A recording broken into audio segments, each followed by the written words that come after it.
وكل ضلالة في النار.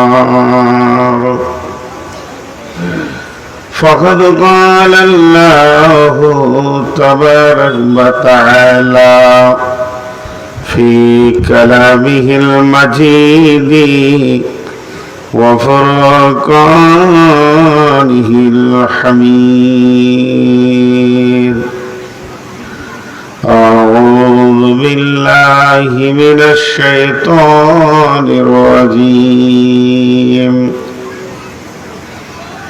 الذين آمنوا وهاجروا وجاهدوا في سبيل الله بأموالهم وأنفسهم أعظم درجة عند الله وأولئك هم الفائزون. يبشرهم ربهم برحمة منه رضوان وجنات لهم فيها نعيم مقيم خالدين فيها أبدا إن الله عنده أجر عظيم. يا أيها الذين آمنوا لا تتخذوا آباءكم وإخوانكم أولياء إن استحبوا الكفر على الإيمان ومن يتولهم منكم فأولئك هم الظالمون. بسم الله الرحمن الرحيم. كنتم خير أمة أخرجت للناس تأمرون بالمعروف وتنهون عن المنكر وتؤمنون بالله. بسم الله الرحمن الرحيم. ومن أحسن قولا ممن دعا إلى الله وعمل صالحا فقال إنني من المسلمين. মসজিদে ওই শুনলে আজান, চল নামাজে চল, দুঃখে পাবি সান্ত্বনা তুই, বক্ষে পাবি বল রে, মসজিদেতে চল। ময়লা মাটি লাগলো যাতর দেহ মনের মাঝে, সব হবে সব তোর তুই যেই দাঁড়াবীরে যাই নামাজে। রোজগার যদি করবি রে তুই আখিরাতের ফসল রে, চল নামাজে চল, দুঃখে পাবি সান্ত্বনা তুই, বক্ষে পাবি বল রে, মসজিদেতে চল। হাজার কাজে রোজি ওসিলাতে নামাজ করিস কাজা, খাজনা তার দিলি না কো যে দুনিয়ার রাজা।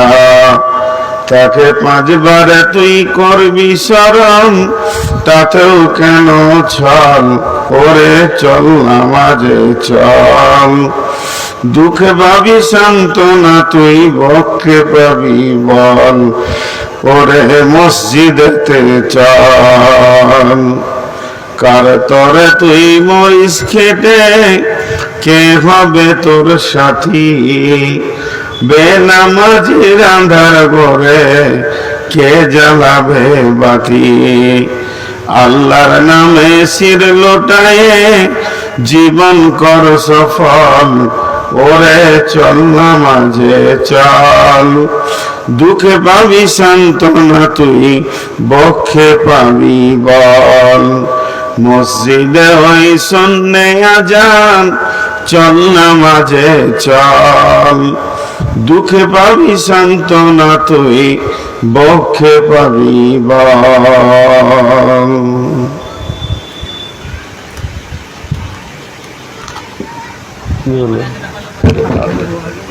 না না, এদেরকে বলছি একটা, আর শুনছে একটা, কেউ ক্লিয়ার শুনছে না। তার বইয়ে লাগবে না, গ্লাস লাগবে না।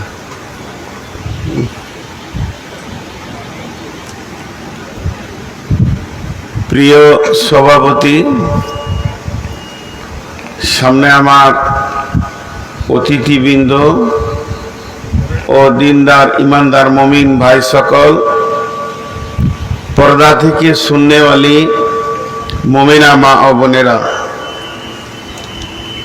প্রশংসা আল্লাহর, গুণগান আল্লাহর, গণকীর্তন আল্লাহর, স্তুতি ভালোবাসা তকদির হায়াত মওত রুজি জান্নাত জাহান্নাম পুলসেরাত সবকিছুর মালিক আল্লাহ।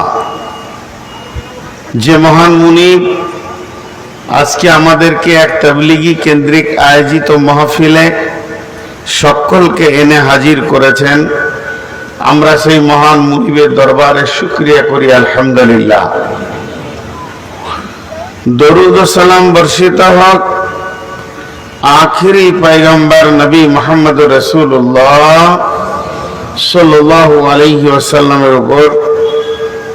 আল্লাহুম্মা আমিন, আল্লাহুম্মা সাল্লি আলাইহি, আল্লাহুম্মা বারিক আলাইহি। আমি আপনাদের সামনে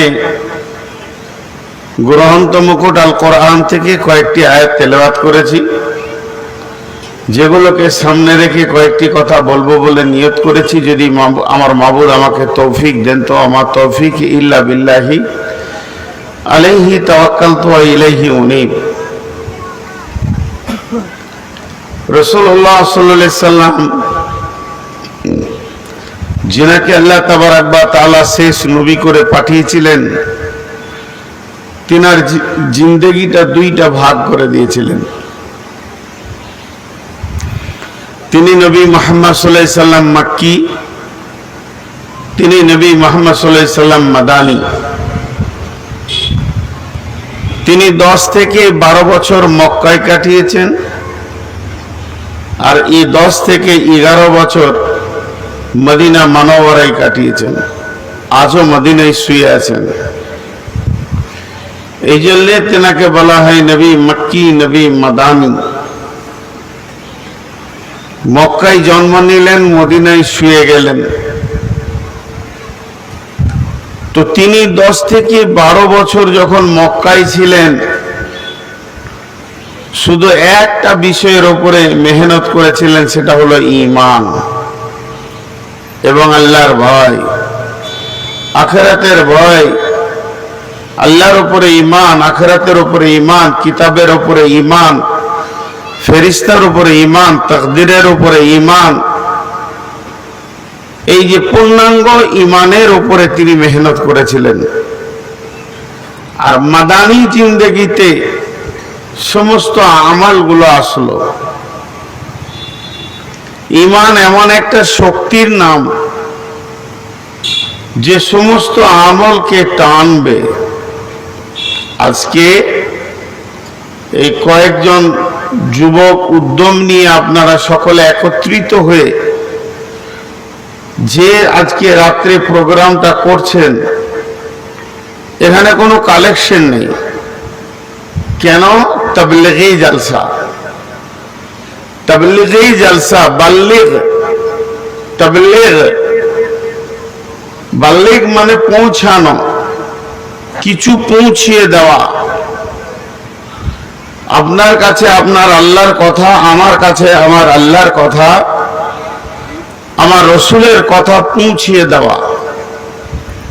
এটা বড় মহৎ কাজ, অনেক দামি কাজ। এটা বক্তা নিয়ে এসছেন, তারা পালাক্রমে দিনের কথা পৌঁছিয়ে দিচ্ছেন। তো আল্লাহ তাবারক ওয়া তাআলা রাসূল 10 থেকে 12 বছর ইমানের মেহনত করেছেন। ইমান কি, আকীদা কি, আর আমাল কি? ইমান কি, আকীদা কি, আমাল কি? আমাল মানে কাজ, ইমান মানে কাজ নয়, ইমান মানে বিশ্বাস,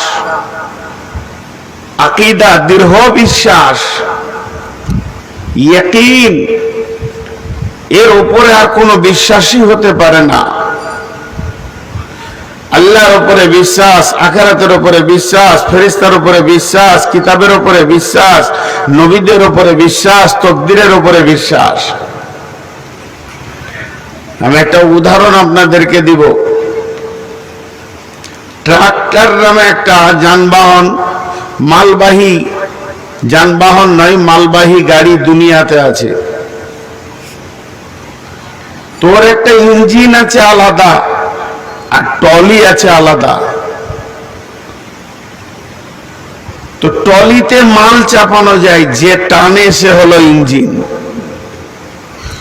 ইঞ্জিনটা যদি খোলা থাকে আর টলিটা যদি মাল ভরে সুন্দর করে তিরপল দিয়ে বেঁধে দেন, মাল যাবে না, আমল হবে না, কাজ হবে না। তো ঈমান হলো প্রত্যেকটি আমলকে করিয়ে নেওয়া এমন একটা শক্তি বা স্পিরিট। একটা লোক নামাজ পড়ছে না, একটা লোক সুদ ছাড়ছে না, একটা লোক মদ ছাড়ছে না, একটা মেয়ে পর্দায় আসছে না, বেপর্দা হয়ে ঘুরছে, এ গান করে, ও সুদ খায়, ও জুয়া খেলে, ও চুরি করে, ওর বডিতে 100 খানা ভুল দেখতে পেয়েছি, কিনা আসলে ভুল একটাই, ওর ঈমান নাই। ঈমান যদি থাকে সব লিক মরে যাবে, সব লিক মরে যাবে। ঈমান কেমন? আমি আপনাদের সামনে রয়েছি, আমার হাতটা আলাদা কেটে বোর্ডে একটা ছবি আঁকা যাবে, হাতের ছবি আঁকা যাবে, মাথার ছবি আঁকা যাবে, পায়ের ছবি আঁকা যাবে, পেটের ছবি আঁকা যাবে, পিঠের ছবি আঁকা যাবে। কিন্তু এই হাত পাগুলো যে ক্ষমতায় চলছে, ব্লাড বলে একটা জিনিস আছে, যার রং আছে লাল, কিন্তু তার নিজস্ব কোনো রূপ নাই, তার নিজস্ব কোনো রূপ বা চেহারা বা আকৃতি নাই। ও যখন হাতে যায় তখন হাতের মতো হয়ে যায়, পায়ে যায় তো পায়ের মতো হয়ে যায়। যে অঙ্গে আপনার ব্লাড চলাফেরা করবে না, ওই অঙ্গটা আপনার কি হয়ে যাবে? একদম প্যারালাইসিস হয়ে যাবে, আর কোনো কাজ করবে না, সেই অঙ্গটা বাতিল হয়ে যাবে। তো ঈমান হলো আমলের ব্লাড, ঈমান হলো আমলের ব্লাড, ঈমান হলো আমলের ব্লাড।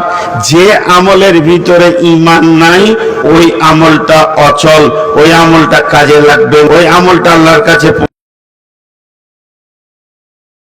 আমলটা গ্রহণযোগ্য হবে না। তো ঈমান এত মজবুত জিনিস। আল্লাহ কি বলছেন? বিসমিল্লাহির রহমানির রহিম। الذين آمنوا وهاجروا وجاهدوا في سبيل الله بأموالهم وأنفسهم أعظم درجة عند الله وأولئك هم المفلحون يبشرهم رضوان وجنات لهم فيها نعيم مقيم। আমি আজকে প্রথম যে আয়াতটা পড়েছি, এই আয়াতটা পড়লাম, কিন্তু একটা তরজমা তাফসীর করার আগে দুটি কথা বলবো। এই ধারে এতক্ষণ ঈমানের কথা বললাম, আল্লাহর রাস্তায় আপনাদের কাছে 10টা মিনিট টাইম নিচ্ছি, তারপর আপনারা বাড়ি চলে যাবেন, থাকতে হবে না। আমি নিজেই বলবো চলে যাবেন, 10টা মিনিট টাইম দেন। এতক্ষণ ইমানের কথা বললাম, খালি একটা অ্যাঙ্গেল টেনে নিয়েছে আয়াতের তরজমার ভিতরে ঢুকে যাব। সেই অ্যাঙ্গেলটা কি? বিসমিল্লাহির রহমানির রহিম। الذين يذكرون الله قياما وقعودا وعلى جنوبهم ويتفكرون في خلق السماوات والأرض ربنا ما خلقت هذا باطلا سبحانك فقنا عذاب النار। দুটি শব্দ ব্যবহার করেছে আয়াতে, একটা হলো জিকির আর একটা হলো ফিকির। খুব মনোযোগ, জিকির আর একটা হলো ফিকির। জিকির মানে স্মরণ, ফিকির মানে গবেষণা। জিকির মানে স্মরণ, ফিকির মানে গবেষণা। জিকির মানে স্মরণ, ফিকির মানে গবেষণা। স্মরণ কেমন? আপনি এখন মসজিদে বসে যান, সুবহানাল্লাহ আলহামদুলিল্লাহ ওয়ালা ইলাহা ইল্লাল্লাহ আস্তাগফিরুল্লাহ আল্লাহু আকবার সুবহানাল্লাহি ওয়া বিহামদিহি সুবহানাল্লাহিল আযীম। যত পারবেন জিকির করেন। জিকির করতে করতে করতে করতে আপনি ফজর করে দেন, সারা রাত আল্লাহকে স্মরণ করেন, এর নাম হলো জিকির। আর ফিকির কাকে বলে? এই যেমন ধরেন আমি কোরআন শরীফটাকে নিয়ে পড়তে শুরু করলাম, আলা বিযিকরিল্লাহি তাতমাইন্নুল কুলুব নাহনু নাযালনা আলাইকা যিকরা ওয়া ইন্না লাহু লাহাফিজুন। গোটা কোরআনটাকে জিকির বলা হয়েছে। শুরু করলাম বিসমিল্লাহ বলে, 1 পারা হয়ে গেল, 2 পারা হয়ে গেল, 3 পারা হয়ে গেল, রাত 2টো বাজছে, 4 পারা হয়ে গেল। কতগুলো অক্ষর পড়ে নিয়েছি, অক্ষরে 10টা করে নিয়েছি, এর নাম জিকির। আর আমার পাশে একজন আলিম সাইকুল হাদিস, আপনার কোন মাদ্রাসায় বুখারী পড়ান, উনি এতগুলো পড়েননি। বিসমিল্লাহির রহমানির রহিম, কুলিল্লাহুম্মা মালিকাল মুলকি তুতিল মুলকা মান তাশা তুতিল মুলকা মান তাশা। এইখানে গবেষণায় পড়ে গেল, একটা অক্ষর কিনে গবেষণায় পড়ে গেল, সারা রাত ওইটাকে উদ্ধার করছে। এখানে আল্লাহ কি বলতে চাইছেন, এর তাফসীরটা কি, আল্লাহর বলার উদ্দেশ্য কি? একটা বই দেখছে, আরেকটা বই দেখছে, আরেকটা বই দেখছে, আরেকটা বই দেখছে, এর নাম হলো ফিকির। বন্ধুরা আমার, 2 জনের মধ্যে নাকি বেশি কে পাবে? বন্ধু, যে ফিকির করে, কিছুক্ষণ ফিকির করবে। আর আমি যদি সারা রাত তেলাওয়াত করি, ওই ফিকির করনেওয়ালার সঙ্গে হবে না। একটা লোক সারা রাত তেলাওয়াত করলো, সারা রাত নফল পড়লো, সারা রাত জিকির করলো, যে নেকিটা পাবে 60 থেকে 70 বছর করে। আর একটা লোক দিনের ব্যাপারে খানিকক্ষণ গবেষণা করবে, এটা কেন বা কি, এটা কি করে হতে পারে, এই কিছুক্ষণ গবেষণা করলে 60 থেকে 70 বছরের নফল ইবাদতের নেকি তাকে দেওয়া হবে। তাহলে ফিকিরের দাম অনেক বেশি, ফিকিরের দাম অনেক বেশি, গবেষণার দাম। গবেষণার মূল্য অনেক বেশি। আল্লাহ সেই গবেষণার কথা বলছেন, দুটি প্রশ্ন ছুড়ে দিয়েছেন আল্লাহ। কি বলছেন? আমাদের ওপরে দুটো প্রশ্ন ছুড়ে দিলেন। সেই প্রশ্নটা কি? বিসমিল্লাহির রহমানির রহিম। মিন আইয়ি শাইইন খলাকাহু মিন নুতফাতিন খলাকাহু ফাকাদ্দারা সুম্মা সাবিলা ইয়াসসারা সুম্মা আমাতাহু ফাআকবারা। আল্লাহ তাবারাক ওয়া তাআলা বলছেন, কত সুন্দর করে গবেষণামূলক আয়াতগুলো আমাদেরকে দিলেন। আল্লাহ তাবারাক ওয়া তাআলা আরো বলছেন, হে পৃথিবীর মানুষ, তুমি কি গবেষণা করেছো? আম খুলিকুম মিন গায়রি শাইইন আম হুমুল খালিকুন। আম খুলিকুম মিন গায়রি শাইইন আম হুমুল খালিকুন। একটি বার তোমরা এই দুটি জিনিসের উপরে গবেষণা করো। তোমাদেরকে আমি ব্রেন দিয়েছি, যে ব্রেন দিয়ে তোমরা আকাশে উড়েছ, যে ব্রেন দিয়ে তোমরা রেলের উপরে দৌড়েছ, যে ব্রেন দিয়ে তোমরা বিশ্বকে জয় করেছ। হে পৃথিবীর মানুষ, একটি বার তুমি বলো, আম খুলিকুম মিন গায়রি শাইইন আম হুমুল খালিকুন। কত বড় প্রশ্ন, কত বড় প্রশ্ন। একটু 10টা মিনিট আপনাদের কাছে ধৈর্য নিতে চাইছি। দুটাকে যখনই জয়েন্ট করে দিব তখন আপনারা উদ্দেশ্যটা বুঝতে পারবেন। নিজেকে হিলতে মন যাবে না, কারণ কথা আমার নয়, কথা আল্লাহ। এখানে যতগুলি মানুষ আমরা বসে আছি, আল্লাহ আমাদের সৃষ্টির দিকে আঙ্গুল তুলে দুই দিক থেকে দুটি আয়াত পড়লাম। সৃষ্টির ব্যাপারে অনেক আয়াত আছে, আমি ওদিকে সময় বেশি দিতে চাইছি না। আমি হালকা করে আল্লাহর দুটো প্রশ্নের কথা তুলে ধরলাম। আল্লাহ বলছেন, তুমি কি তোমার স্রষ্টা নিজে, না তোমার কেউ স্রষ্টা আছে? তুমি কি তোমার স্রষ্টা নিজে? আমরা সবাই একবার গবেষণা করি, কেউ কারোর দিকে আঙুল তুলবো না, কেউ কাউকে কমেন্ট করব না, কেউ কারোর দিকে দেখব না, নিজের নিজের আঙুল তুলি।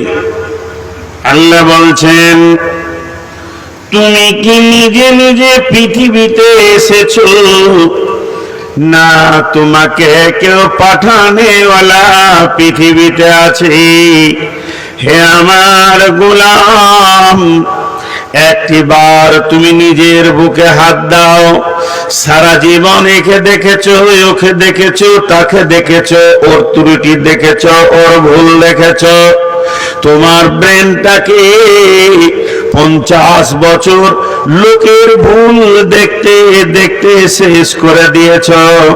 এখন তোমাকে কাউকে নিতে হবে না, মাওলানা চাই না, মুফতি চাই না। তুমি একবার নির্জন হও, নির্জনে নিজের বুকের দিকে নিজের আঙুলটা লাগাও, আর তুমি নিজেকে প্রশ্ন করো, হে আল্লাহর গোলাম, তুমি কি পৃথিবীতে নিজে নিজে এসেছো, না তোমাকে কেউ পৃথিবীতে পাঠিয়েছে? যদি তুমি নিজে নিজে এসে থাকো তাহলে তুমি স্বাধীন, তোমার কোনো পরাধীনতা নাই, কারণ তুমি এসেছো নিজেই। তোমার যেদিন মন হবে সেদিন পৃথিবী থেকে চলে যাবে। তুমি তোমার ভাগ্যের মালিক, তুমি তোমার হায়াতের মালিক, তুমি তোমার মতের মালিক। তুমি যেহেতু তোমাকে কেউ পাঠায়নি, তুমি এমন একজন যে তুমি নিজেই পৃথিবীতে এসেছো। অতএব তোমার পেছনে কোন স্রষ্টা বলে কেউ নাই। তুমি যখন ইচ্ছা যা ইচ্ছা চলে যাবে, তোমাকে কেউ কিছু বলবে না। তোমার জন্য কোনো ইবাদত নাই, তোমার জন্য কোনো নামাজ নাই, রোজা নাই, তোমার জন্য মদ হারাম নাই, তোমার জন্য পর্দা নাই, কারণ তুমি নিজের মালিক নিজে। আম খুলিকুম মিন গায়রি শাইইন আম হুমুল খালিকুন। আর না, তুমি ভেবে দেখো তোমাকে কেউ বানিয়েছে কি? যদি তোমাকে কেউ বানিয়ে থাকে, তোমার পেছনে যদি কেউ স্রষ্টা থাকে, তোমাকে যদি কেউ পৃথিবীতে এনে থাকে তাহলে মাবুদকে তুমি গবেষণা করে বের করো, নিশ্চয়ই তোমার পৃথিবীতে আসার ব্যাপারে তোমার পেছনে একটা মাবুদ রয়েছে, একজন মালিক রয়েছে। ওই মালিককে তোমাকে খুঁজে বের করতেই হবে। এটাই হচ্ছে তোমার ফিকিরের মূল্য।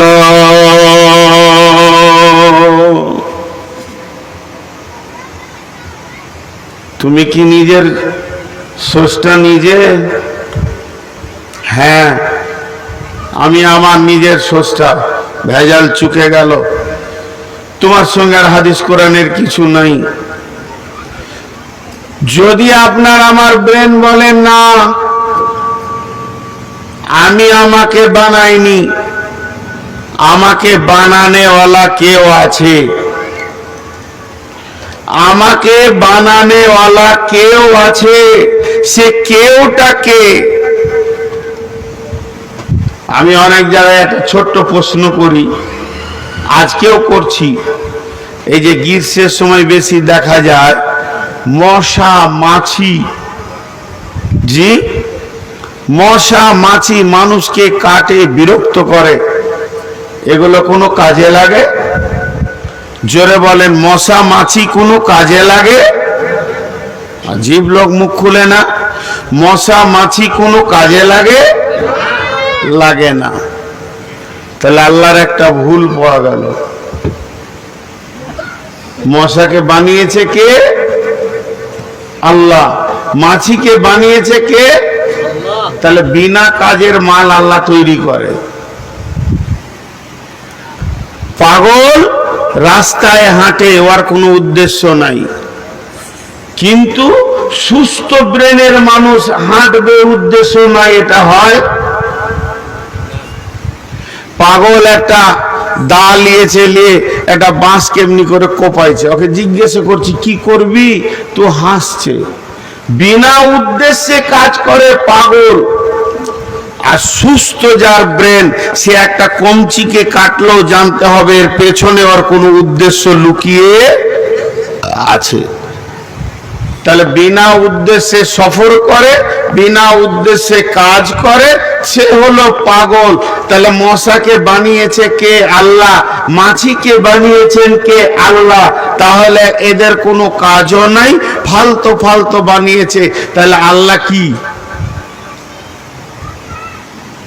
হিসাবে কি দাঁড়াচ্ছে? একটু গবেষণা করি। আল্লাহ বলছে, বান্দা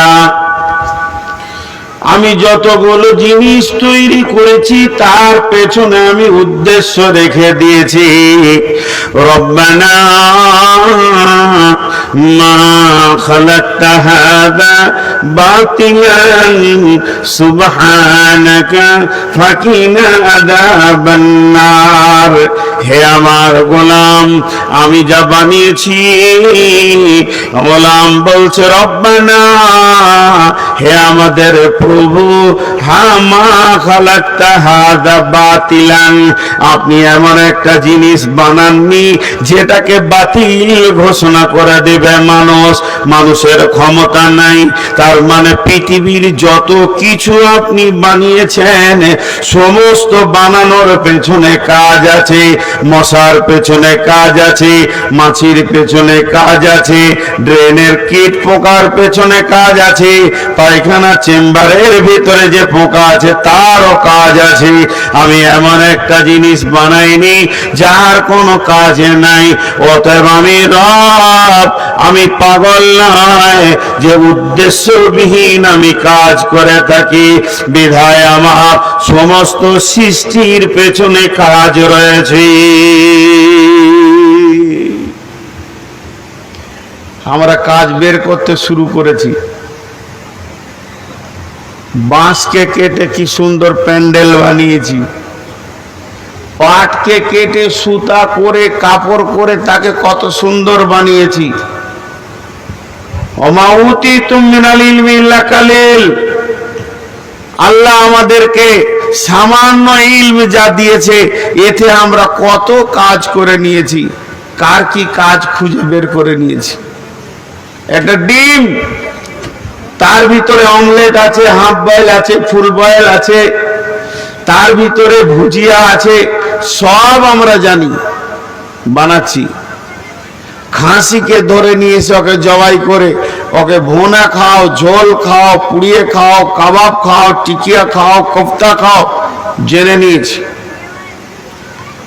গাভীর দুধ আছে, দুধকে টেনে বের করে নিতে হবে, আমাদের জানা আছে। দুধের ভিতরে কে লুকিয়ে আছে?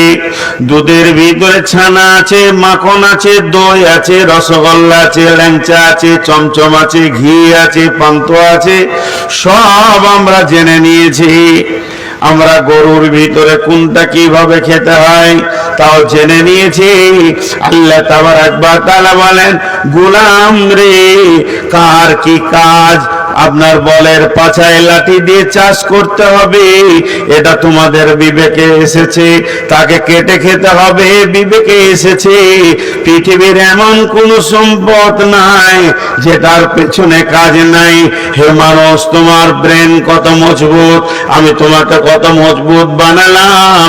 হাওয়া হাওয়া দেখা যায় না, তারপরও তাকে টেনে চেম্বারে ভরে পাইপ দিয়ে ভোল্টিং দিয়ে তুমি ডাম্পারের চাকে দাও, দিয়ে 63 টন মাল নিয়ে তুমি পাকুর থেকে কোথা শিলিগুড়ি চলে যাও।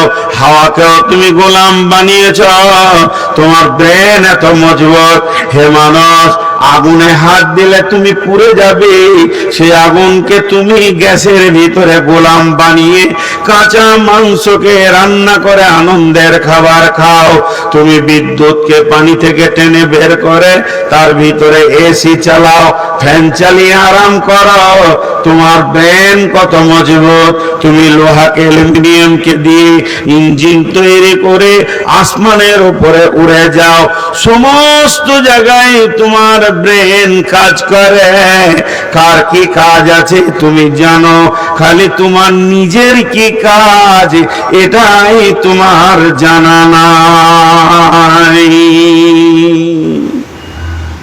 ওইখানটা তো বোকা বেনেছে, ওকে যে মসজিদে ঢুকতে হবে, ওর মালিক ওকে যে কাজ দিয়ে পাঠিয়েছে এইটা খালি খুঁজে পেয়েছে না, ও বাকি সব খুঁজে পেয়ে গেছে, সব পেয়ে গেছে। আর উকে এটা ও জানে না। জি ভাই, খুব মনোযোগ। আল্লাহ তাবারাক ওয়া তাআলা বলছেন, গোলাম একটিবার তুমি নিজেকে নিয়ে গবেষণা করো, তুমি একবার ফিকির করো। বিশ্ব নবী যখন পৃথিবীতে আসলেন, নবুয়তি পাবেন এই রকম অবস্থায় এখনো নবুয়তি পাইনি।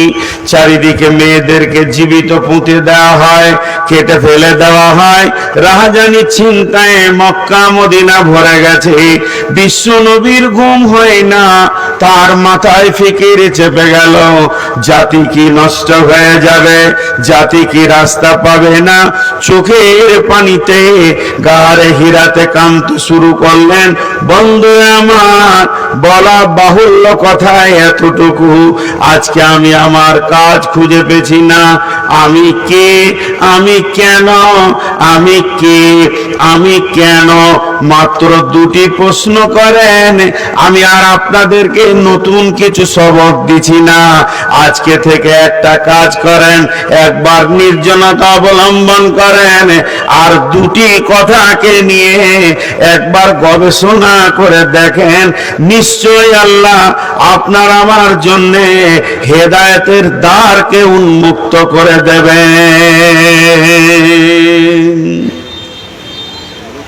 সেটা কেমন?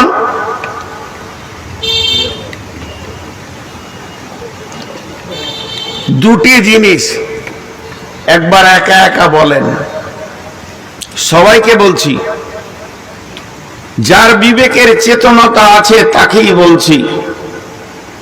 একবার এই কথাটা আপনারা আমল করবেন, আর কিছু করতে হবে না। আমলটা কি? রুকু সাজদা নয়, তাসাহুদ নয়, উজু নয়, গোসল নয়। বিশ্ব নবী যেটা করেছিলেন, বৈজ্ঞানিক মুহাম্মদ সাল্লাল্লাহু আলাইহি সাল্লাম বইয়ে লিখছেন, জগৎগুরু হযরত মুহাম্মদ মুস্তাফা সাল্লাল্লাহু আলাইহি সাল্লামে ডক্টর নুরুল ইসলাম লিখছেন যে বিশ্বনবী ধ্যানের সঙ্গে চিন্তা করেছিলেন, আমি কে, আমি কেন। একে যদি জিজ্ঞাসা করা হয় ওই দুটি কথা, আমি কে, ই বলবে আমি চশমা। আমি কেন, ছোট অক্ষরকে বড় দেখাবো। আমি কে, আমি মোবাইল। আমি কেন, তো আমি দুই বন্ধুর সঙ্গে কানেক্ট করে দিব। আমি কে, না আমি ফ্যান। আমি কেন, না আমি হাওয়া দিব। আমি কে, না আমি কলম। আমি কেন, না আমি লিখা দিব। এখন আমরা নিজেদেরকে বলি, আমি কে, আমি কে, আমি কে, কেনটা পরে হবে। আমি কে, সবাই 3-4 সেকেন্ড আপনাদেরকে গবেষণা করতে দিলাম। সকলের মগজ আছে, সকলের গবেষণা করার মতো জ্ঞান আছে। বিশ্বনবী যে কারণে গারে হিরাতে উঠেছিলেন, লিফটে উঠেননি। একদম 2500 ফুট উঁচু, 1 ঘন্টা লেগে যাবে উঠতে, তো বিশ্বনবী লিফটে উঠেননি। খরক পাহাড়ের ভিতরে উঠেছেন, কোনো নামাল নয়, এরকম খরস্রোর পাহাড়, সেই বেয়ে উঠেছেন। কে তুলেছিল, কে তুলেছিল, গবেষণা পৌঁছে দিয়েছিল। আমি কে, আমি কে। এখানে যতগুলি লোক বসে আছি, জোরে বলবেন না, একদম দিলের ভিতরে অন্তত নিজেকে বলেন, আমি কে, আমি কে, আমার পরিচয় কি, পৃথিবীতে আমাকে কে পাঠালো, আমি কার কারণে এলাম, কে আমাকে এই দুনিয়াতে পাঠিয়েছে।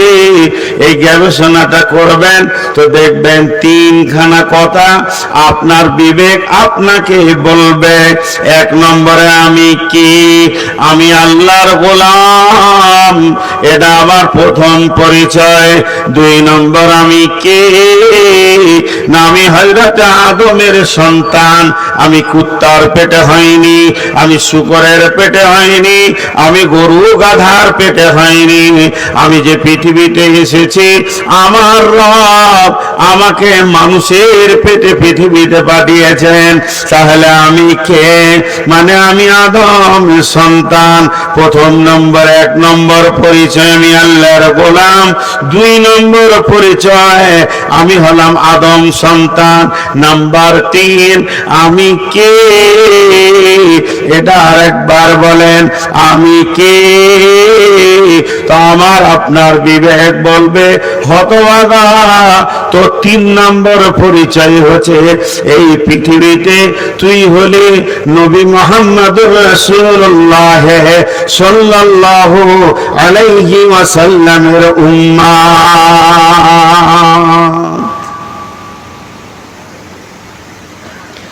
আমাদের পরিচয় 3টি।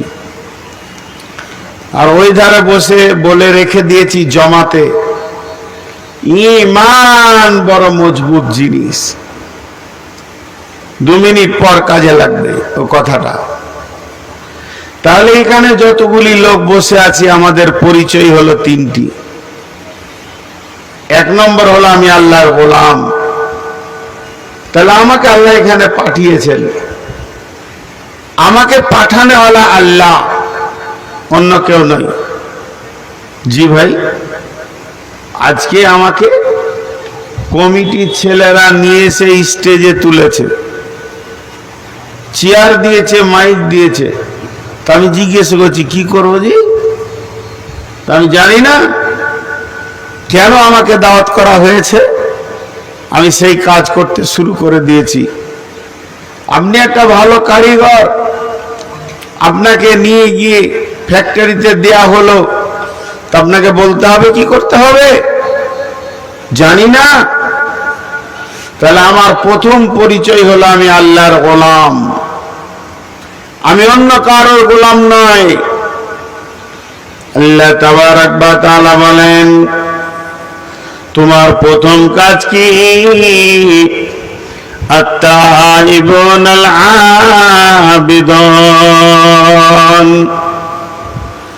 মানুষ রে, ভুল করতে করতে তুমি অনেক দূর চলে গেছ, তুমি তওবা করে নাও এবং আমি রবের তুমি গোলামি করো, ইবাদত করো। অতএব আমি কে? আমি হলাম আল্লাহর গোলাম, আল্লাহ ছাড়া কারো গোলামি করব না। আমার ঈমান, আমার আকীদা সম্পূর্ণ আল্লাহর উপরে থাকবে। এই পৃথিবীতে সুখের মালিক আল্লাহ, দুঃখের মালিক আল্লাহ, আমার দোকানে লাভ লসের মালিক আল্লাহ, আমার ভাগ্যে সুখ শান্তির মালিক আল্লাহ। আমি আল্লাহ ছাড়া অন্য কারো গোলামি করব না। আমি কে? না আমি আল্লাহর গোলাম। আমি কেন? না আমি আল্লাহ ছাড়া অন্য কারো গোলামি করব না। আল্লাহ বলছেন, নবী তুমি ওদেরকে বলে দাও, কুল তাআলাউ আতলু মা হাররামা রাব্বুকুম আলাইকুম আল্লা তুশরিকু বিহি শাইআ।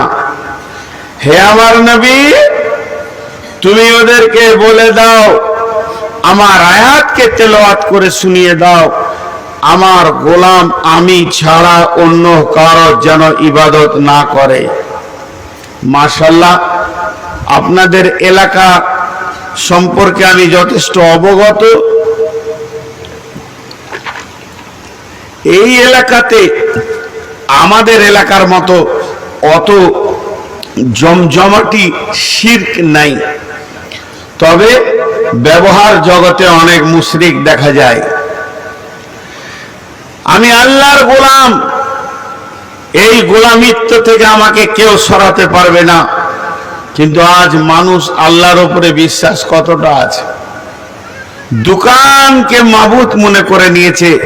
ব্যবসা আমাকে খেতে দেয়, বাগান আমাকে খেতে দেয়, আমার রুজির মালিক আমার দোকান, আমার রুজির মালিক আমার বাগান, আমার জমি, আমার চাষ।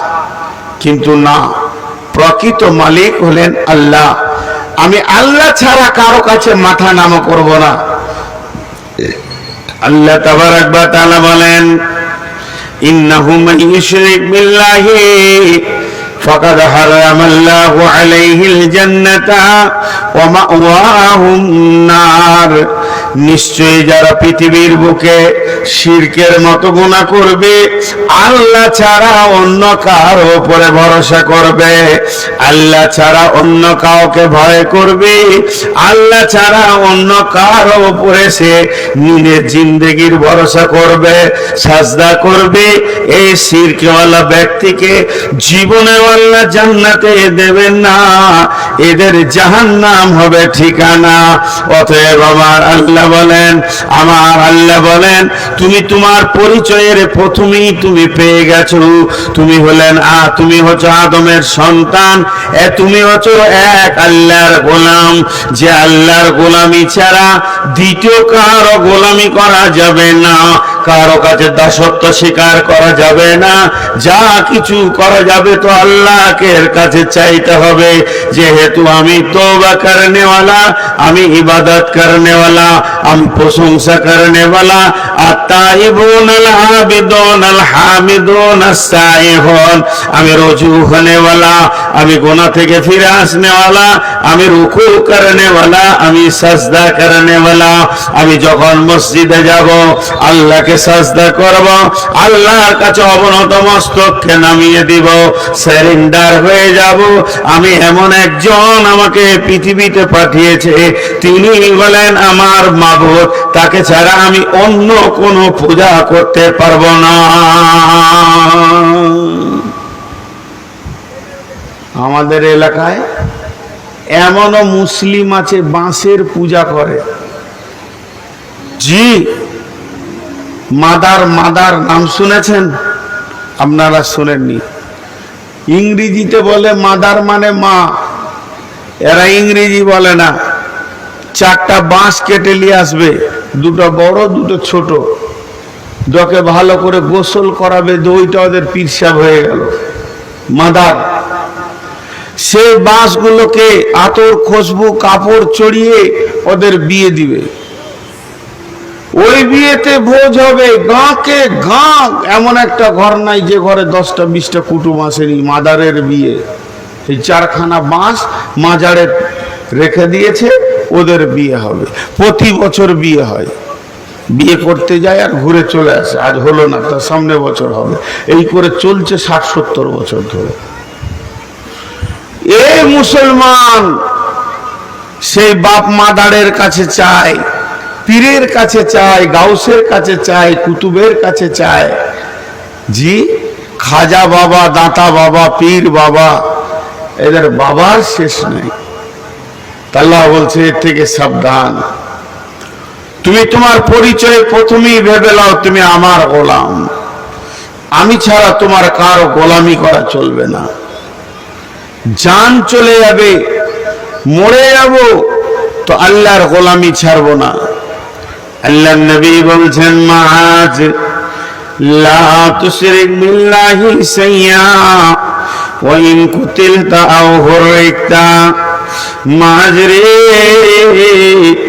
যদি তোমাকে কেটে পিস করে দেওয়া যায় কিংবা যদি আগুনে জ্বালিয়ে পুড়িয়ে দেওয়া যায়, তবে যেন তুমি এক আল্লাহ ছাড়া অন্যের কাছে মাথা নত করবে না। আমরা নিজেদেরকে আহলুল হাদিস বলে দাবি করছি। আমরা নিজেদেরকে আহলুল হাদিস বলে দাবি করছি। আলহামদুলিল্লাহ, শুকরিয়া সুম্মা আলহামদুলিল্লাহ, আল্লাহ আমাদেরকে সহি আকীদার মধ্যে এনে দিয়েছে। কিন্তু জানেন, আমাদের কিছু কাবিরা গুনাহ আছে। শয়তান, দেখবেন সাহাবীরা প্রশ্ন করেছিলেন, কি প্রশ্ন? ইয়া রাসূলুল্লাহ, ইহুদিদের মধ্যে ঝগড়া বিবাদ, কলহ বিবাদ কম রয়েছে। অগ্নি পূজকদের ভিতরে, মুশরিকের ভিতরে, মাজুসির ভিতরে, সূর্য পূজকের ভিতরে, মূর্তি পূজকের ভিতরে এদের আপোষে কলহ বিবাদ কম রয়েছে। কিন্তু যারা সহি আকীদায় রয়েছে, যারা সূর্য পূজা, কবর পূজা, মাজার পূজা করে না, এদের আপোষের ভিতরে সব সময় যেন ঝামেলা কলহ বিবাদ লেগে রয়েছে। বিশ্বনবী উত্তর দিয়েছিলেন, এটা হলো সব থেকে ভালো প্রতীক চিহ্ন। বলে কেন? যারা কবর পূজা করে, যারা মাজারের পূজা করে, যারা মূর্তি পূজা করে, যারা গাছের পূজা করে, যারা চন্দ্রের পূজা করে, যারা আগুনের পূজা করে, যারা সূর্য পূজা করে, পহেলা বৈশাখের পূজা করে, শয়তান জেনে নিয়েছে এদের পেছনে আর মেহনত করে লাভ নাই।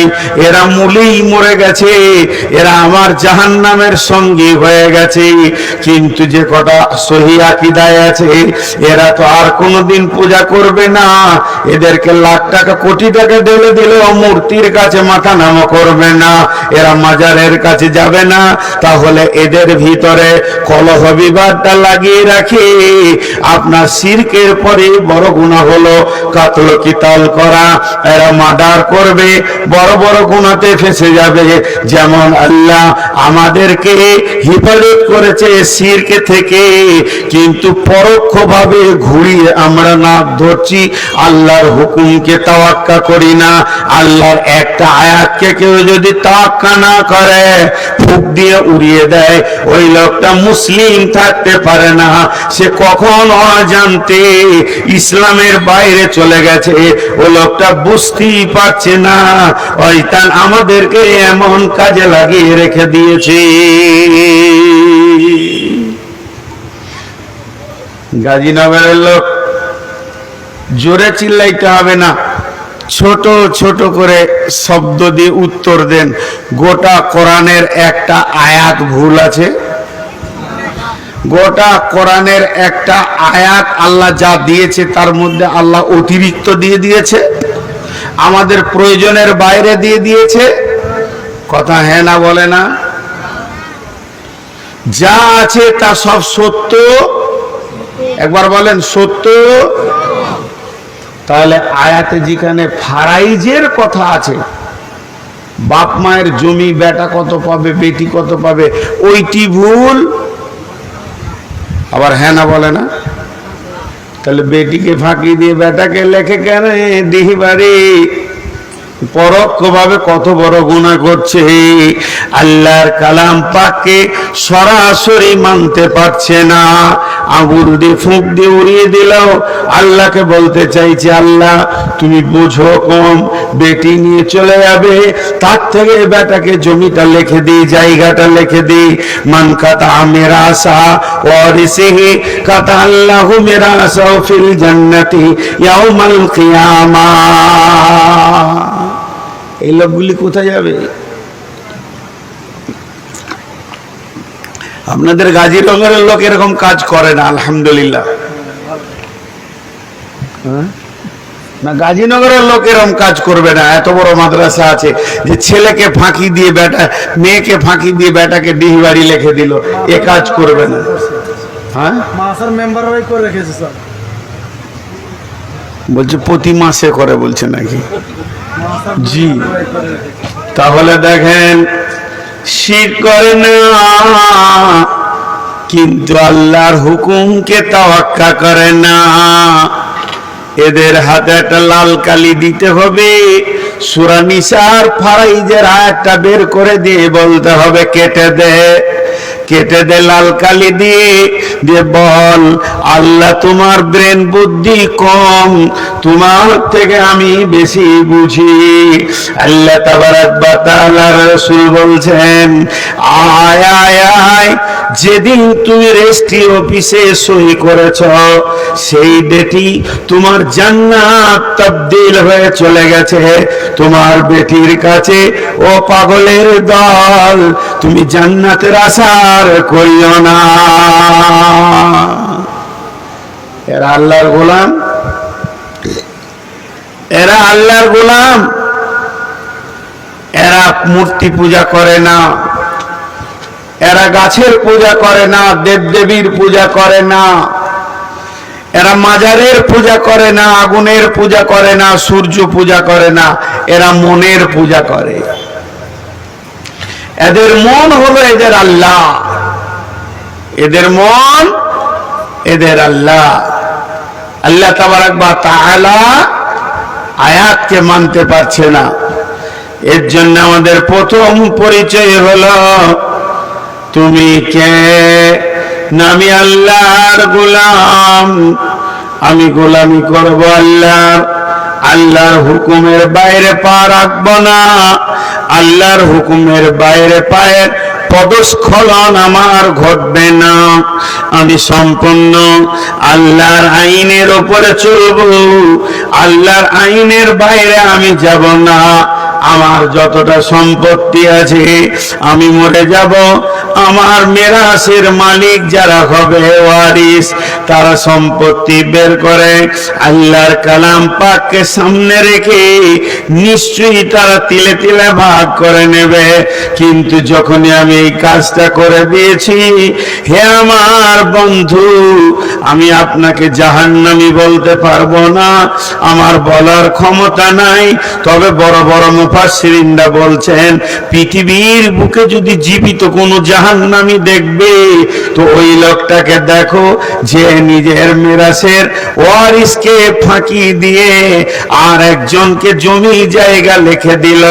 যতদিন বেঁচে আছে আরামে আছে, যেদিন মরবে সেদিন ওই লোকটা জাহান্নাম ছাড়া জায়গা হবে না। হয়ে গেল আল্লাহর গোলাম। এটা আমাদের ক্লিয়ার নাই, কমপ্লিট নাই। প্রথম পরিচয়টা ভুলে ভরা, পরিচয়টা আল্লাহর গোলাম বলে নিজেকে পরিচয় দিতে পারলাম না। নাম্বার দুই, আমি কে? নামি হলাম নবী মুহাম্মদুর রাসূলুল্লাহ সাল্লাল্লাহু আলাইহি ওয়াসাল্লামের উম্মত। আর 3 নম্বর হলো আমি আদম আলাইহিস সালামের সন্তান, তাহলে আমি কার সন্তান? আমি আদমের সন্তান। আমাকে আল্লাহ গরুর দলে লেয়নি, আমাকে মহিষের দলে লেয়নি, আমাকে ছাগলের সিলসিলাতে লেয়নি, নেয়নি আমাকে কুত্তাতে শুকুরে। আমাকে আল্লাহ আদমের সিলসিলাতে পৃথিবীতে নিয়েছে। আমি হলাম আদম সন্তান। তাহলে আদমটাকে, আমার বাবাটাকে, সে কত দামি! তিনি হলেন সৃষ্টির সেরা। এমনকি ফেরেশতাদের থেকেও মূল্য হলো আদমের। যে গরু, ছাগল, ভেড়া, জিন, যে পৃথিবীতে যত মাখলুকাত আছে, সমস্ত মাখলুকাতের ওপরে এক নম্বরে হলো আদম সন্তান।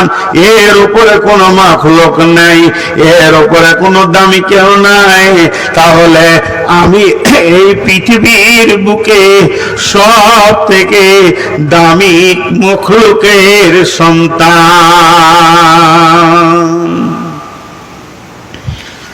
একটা উদাহরণ দিব। এটা গাজীনগর, এখানে 20টা ফ্যামিলি বাস করে। 20-50টা ফ্যামিলি এখানে বাস করে গাজীনগরে। তার মধ্যে একটা ফ্যামিলি আছে, গোটা ফ্যামিলিটা শিক্ষিত। তাদের যে দাদু, সে হচ্ছে বড় শাইখুল হাদিস। দাদুর 5টা বেটা, বাচ্চা ছাড়া সবগুলোই শাইখুল হাদিস। তাদের ছেলেরা 20-25টা যায় আছে, সব আলিম। ফ্যামিলিটাকে এলাকার লোক বলে মৌলভী ফ্যামিলি। তার মানে তারা ভালো ফ্যামিলির মানুষ। ওই ফ্যামিলির একটা ছেলে ক্লাস 6-7 পড়ছে, হয়তোবা মাধ্যমিক পাস করে সেও মাদ্রাসা যাবে চিন্তা করেছে। তো ও যখন গায়ে ঘুরবে, ওর চাল চলন আলাদা হবে।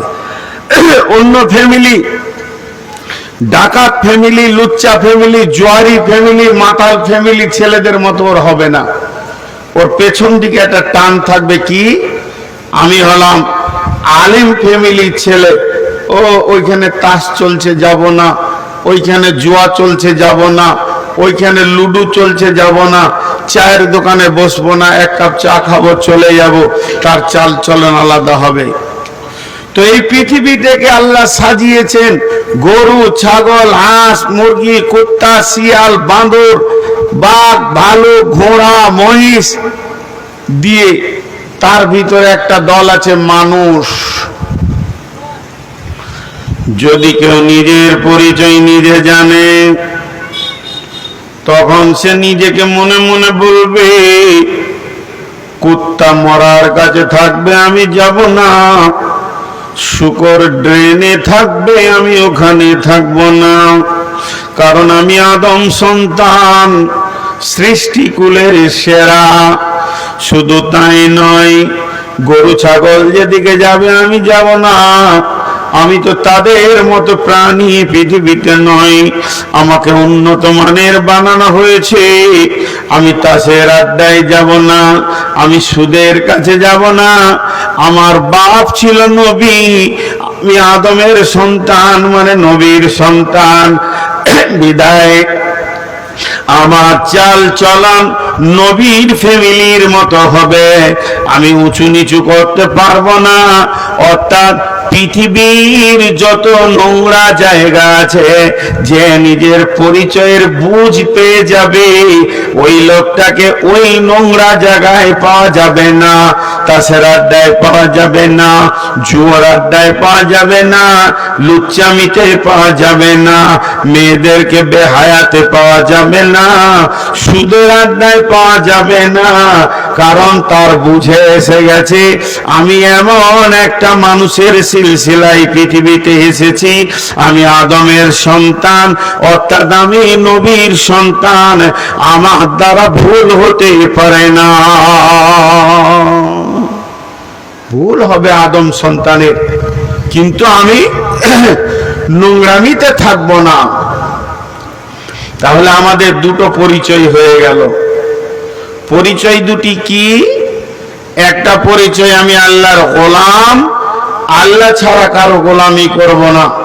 আর দ্বিতীয় পরিচয়টা কি? আমি হলাম আদমের সন্তান, পৃথিবীতে নোংরা জায়গায় আমাকে পাওয়া যাবে না। নাম্বার 3, কুনতুম খায়রা উম্মাতিন উখরিজাত লিন-নাসি তা'মুরুনা বিল মা'রুফি ওয়া তানহাউনা আনিল মুনকার। আমি হলাম উম্মত, আমি হলাম শ্রেষ্ঠ উম্মত, এমন একজন নবীর আমি উম্মত যে নবী নবীদের নবী, আমার নবী আপনার নবী, নবীদের নবী, নবীদের ইমাম। তার দাম কত, তার মূল্য কত?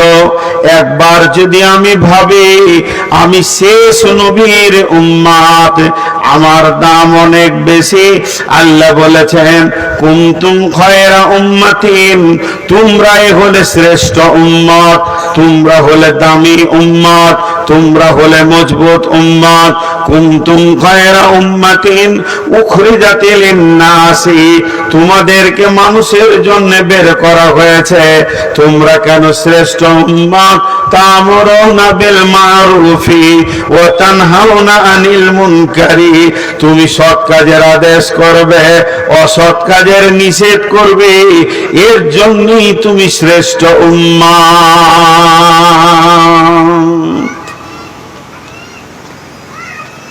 পৃথিবীতে যত নবী এসেছেন, এই জায়গাটা একটু বুঝেন, সমস্ত নবীর উম্মতকে কম শব্দ ব্যবহার করেছে আল্লাহ কোরআনে। কমে লূত, কমে হুদ, কমে সালেহ, কমে ঈসা, কমে মুসা। কম, কম মানে গোত্র গোষ্ঠী। এটা কেন বলেন আল্লাহ? তাবলীগের কাজ পাবলিকের নয়, তাবলীগের কাজ পাবলিকের নয়, তাবলীগের কাজ করবে নবীতে, আর কম তার সাহায্য করবে। আর শেষ নবীর উম্মতকে উম্মত বলা হলো কেন? শেষ নবীর উম্মতের কাজও বর্ণনা করে দেয়া হলো।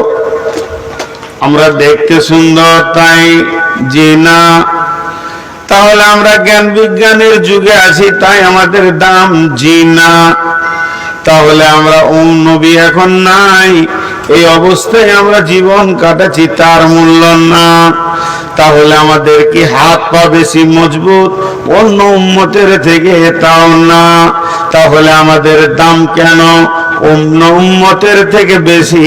আল্লাহ বলছেন তোদের দাম বেশি দুটি কারণে, একটা হলো তা'মুরুনা বিল মা'রুফি, আর একটা হলো তানহাউনা আনিল মুনকারি, তোরা সৎ কাজের আদেশ করবি, অসৎ কাজের নিষেধ করবি। এর জন্য তোদেরকে আমি আল্লাহ পৃথিবীর বুকে পাঠিয়েছি।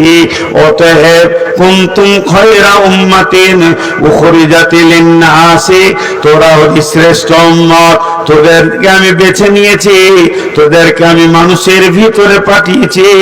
কেন? তা'মুরুনা বিল মা'রুফি, তোরা সৎ কাজের আদেশ করবি, ওয়া তানহাউনা আনিল মুনকারি, এবং খারাপ কাজ থেকে তোরা মানুষকে রুখবি। দেখেন কাজ বেরিয়ে এলো আমাদের এতক্ষণে।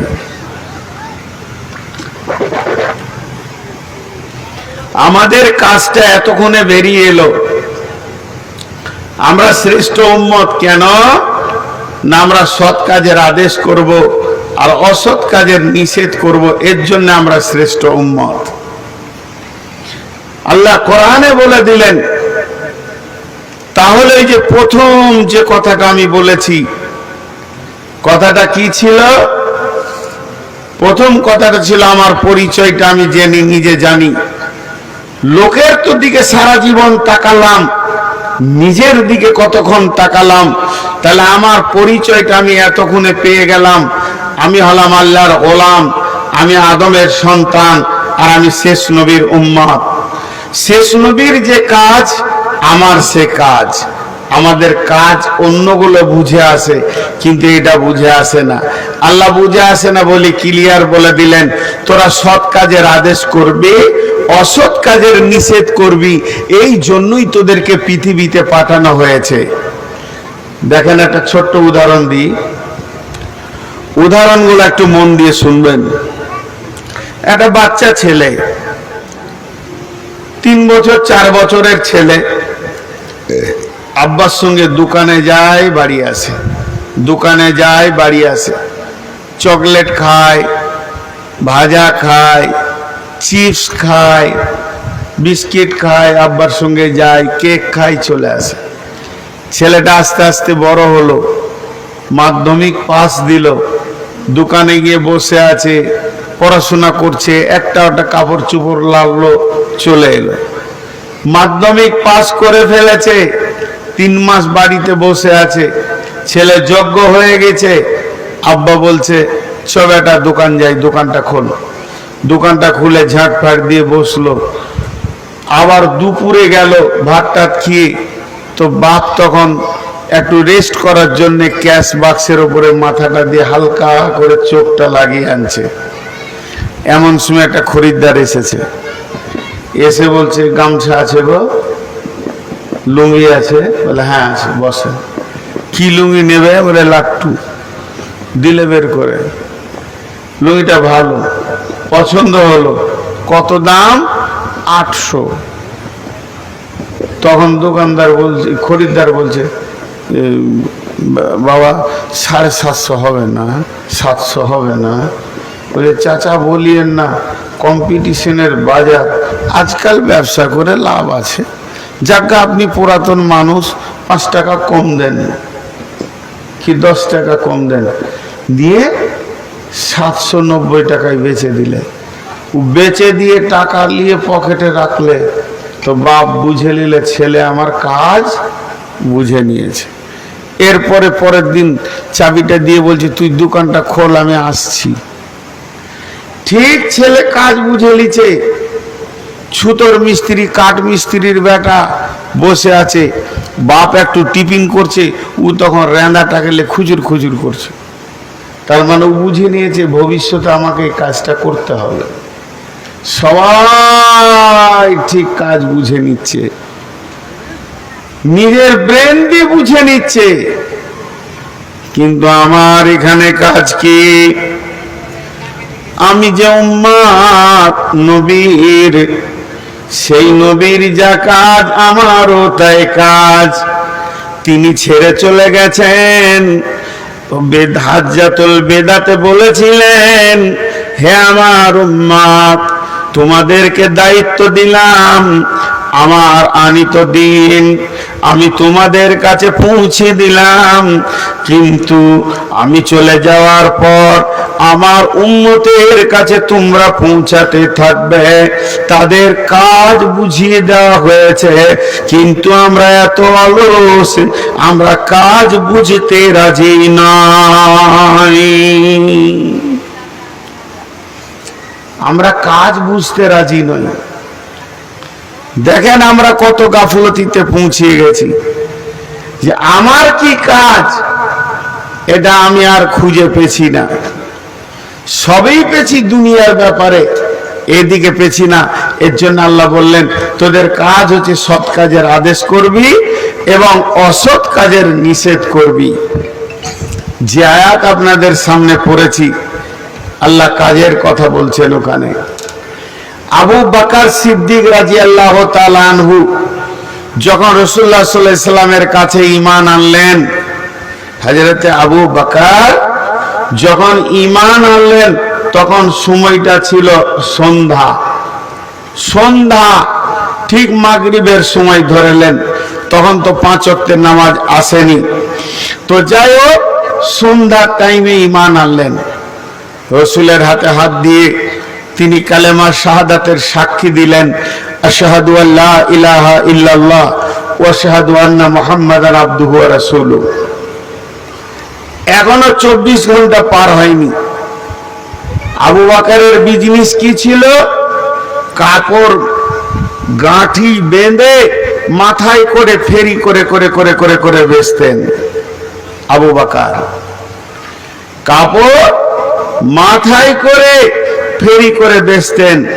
উনি বেচতে চলে গেলেন কাপড়, চলে এলেন মহাদেবনগর, গাজীনগর, এইভাবে সব ঘুরছে, হিজলতলা, আর কোথাও আর কোথাও আর কোথাও, টোবাবুর ঘুরে বেড়াচ্ছে এলাকার সব গ্রাম। সে এখন সকালে কাপড় নিয়ে গাঠি করে সেগুলোকে নিয়ে ঘুরতে বের হয়ে চলে গেছে। সন্ধ্যার সময় আবার ফিরছেন, বিজনেস করে যখন ফিরছেন তখন ঠিক রসুলের কাছে দেখা করতে আসছেন। কিভাবে আসছেন? 10টা লোক নিয়ে আসছেন। কয়টা? 10টা। এনে রসুলকে বলছেন, ইয়া রাসূলুল্লাহ, গতকালকে আমি ঈমান এনেছি, আমি আবু বকর এখন 24 ঘন্টার মুসলমান। আমি সারাদিন দিন ইসলামের ওপরে আছি। ওই যে কাপড়ের বোঝাটা দেখছেন, এটা হলো আমার দুনিয়া। এটাকে নিয়ে আমি পাড়ায় পাড়ায় গলি গলি ঘুরেছি, গিয়ে 100 দিরহাম, 10 দিরহাম, 20 দিরহাম আমি এটা দুনিয়ার জন্য করেছি। এটা আমার দুনিয়া চলবে। ও দয়ার নবী গো, আর এই যে 10টা লোক দেখছেন, এরা ছিল মূর্তি পূজক।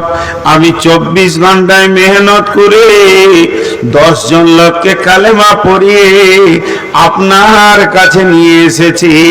এটা হলো আমার আখিরাতের ফসল। আমরা কেমন মুসলমান, তিনি যেদিন কালেমা পড়েছেন সেদিন তেনার কাজ বুঝে এসেছে।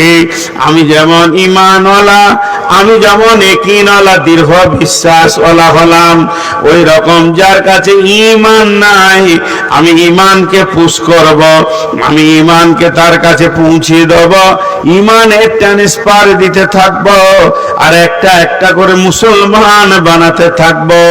আল্লাহ তাবারাক ওয়া তাআলা বললেন, ওয়াল্লাযীনা আমানু ওয়া হাজারু ওয়া জাহাদু ফি সাবিলিল্লাহি বিআমওয়ালিহিম ওয়া আনফুসিহিম আ'যামু দারাজাতান ইনদাল্লাহি ওয়া উলাইকা হুমুল ফাইজুন। যে ব্যক্তি ঈমান আনবে, ঈমান আনার পর ঘর ছাড়বে এবং আল্লাহর রাস্তায় মুজাহাদা করবে, আল্লাহর দ্বীনকে আগানোর চেষ্টা করবে নিজের জান আর নিজের মাল দিয়ে, তার মানে ঈমানদার কোনদিন স্থির বসে থাকতে পারে না।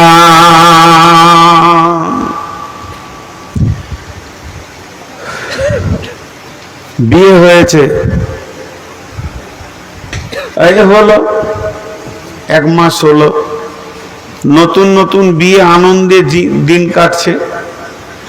কাটতে কাটতে 1 বছর হয়ে গেল। 2 জন আছে, ওই রুমটাতে 2 জনই আছে। 1 বছরটা এবার 2 বছর হলো, 2 জনই আছে। 5 বছর হয়ে গেল, 3 নম্বরটা আর আসছে না। 3 নম্বরটা হচ্ছে না, মানে বাচ্চা নাই তাদের। যখন 5 বছরটা পার হয়ে যাবে, মেয়েটাও কাঁদবে, ছেলেটাও কাঁদবে,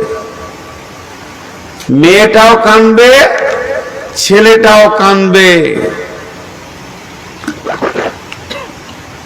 কেমন কাঁদবে? মেয়েটা বলবে, হায় আল্লাহ, একটা মেয়েকে মেয়ে হতে গেলে যা দরকার সব আমার মধ্যে আছে। ছেলেটা বলবে, হায় আল্লাহ, একটা ছেলেকে ছেলে হতে গেলে যা দরকার সব আমার কাছে আছে। কিন্তু 5টা বছর কেটে গেল, একটা সন্তান নাই। লোক ওদেরকে কি বলবে? বাঁঝা বাঁঝি, বন্ধা বন্ধে, সন্তান নাই। আর ওরা 2 জনও বিছানায় শুয়ে আর শান্তি পাবে না, চোখের পানিতে কাঁদবে, আল্লাহ তুমি কি আমাদেরকে একটা সন্তান দেবে না? তোমার কাছে কি একটা সন্তান পাবো না, দিলের ভিতরটা ছটফট করবে। হাজি ভাই 5 বছরে যদি এত ছটফিটি লেগে যায়, আমি আজকে কয় বছরের নামাজি, কয় বছরের ইমানদার? 20 বছরের ইমানদার, 40 বছরের ইমানদার। আমি 30 বছর কন্টিনিউ নামাজ পড়ি, আমার মসজিদ কামাই নাই 50 বছর, 60 বছর, 70 বছর, দীর্ঘদিন আমি মসজিদ ঢুকলাম, কিন্তু আমার মেহনতে, আমার পরিশ্রমে একটা বেনামাজি নামাজে ঢুকলো না, একটা বেনামাজি মসজিদ ঢুকলো না, একটা বেঈমান ঈমান পেল না। তাহলে 40 বছরের নামাজি হয়ে আমার কি নাম লাভ হলো? তো আল্লাহ তাবারাক ওয়া তাআলা বলছেন, ঈমান এমন একটা জিনিস যার ভিতরে ঢুকে যায় তার ভিতরকে উত্তাল করে দেয়। ঈমান এত স্পিরিট, সে বলবে বেঈমানকে ধরে নিয়ে আয়, তাকে ঈমান পুশ কর এবং মসজিদের ভিতরে তাকে নিয়ে চল। ঈমান মানুষকে স্থির থাকতে দিবে না, সে বেচैन হয়ে যাবে। সে বলবে আমি কি করে একজন বেঈমানের কাছে ঈমানটা পৌঁছিয়ে দিই। তাই সে মেহনতে নেমে যাবে। আল্লাহ বলছেন সে 5টা কাজ করবে। ওয়াল্লাযীনা আমানু, সে ঈমান আনবে। 2 নম্বরে ওয়াহাজারা, আর সে ঘরে শুয়ে থাকতে পারবে না, সে পাগলের মতো দৌড়ে বেড়াবে। ওয়াজাহাদু, এবং জিহাদ করবে, মানে কোশিশ করবে, চেষ্টা করবে। কি চেষ্টা করবে? যে আল্লাহর দ্বীনকে বাঁচানো, বাড়ানোর চেষ্টা করবে। ফি সাবিলিল্লাহ, সে আল্লাহর রাস্তায় দৌড়বে। বিআমওয়ালিহিম ওয়া আনফুসিহিম, নিজের জান আর নিজের মালকে নিয়ে আল্লাহর জন্য সে বেরিয়ে যাবে। ইমানদারের 5টা গুণ। 1 নম্বরে ঈমান আনবে, 2 নম্বরে ঈমান বাড়ানোর মেহনত করবে, 3 নম্বরে সে আল্লাহর রাস্তায় বাড়ি থেকে বের হয়ে মানুষের দরজায় দরজায় ঘুরবে, 4 নম্বরে নিজের জান, আর 5 নম্বরে নিজের মাল। এতগুলো নিয়ে সে আল্লাহর জন্য দিনের মেহনতে নেমে যাবে। আল্লাহ বলছে তাকে আমি লাভও দিব 5টা। 1 নম্বরে আদামু দারাজাতান ইনদাল্লাহি ওয়া উলাইকা হুমুল ফাইজুন, আল্লাহর কাছে তার সম্মান বেড়ে যাবে এবং সব জায়গায় সে সফলতা পেয়ে যাবে। ভাই, সহজ করে বলতে গেলে বলা যায় আগামীতে ভোট আসছে। কোন ছেলে তৃণমূলের মেহনত করছে, কেউ কংগ্রেসের মেহনত করছে, কেউ সিপিআইএম এর মেহনত করছে, কিন্তু সব ছেলে জোট করে লেগেছে সিপিএম কে জিতাবো, কংগ্রেসকে জিতাবো, কিছু ছেলে আছে তৃণমূলকে জিতাবো। যে পার্টি জিতে যাবে তার কাছে তার সম্মান বেড়ে যাবে। কেন? যে এর মেহনতে আমি পাস করলাম। তো আল্লাহ বলছেন যখন তুমি আমার দ্বীনকে বাঁচানোর জন্য আমার মসজিদে আমার গোলামকে টেনে নিয়ে এসে ঢোকানোর মেহনত করবে, তখন আমার কাছে তোমার সম্মান বেড়ে যাবে।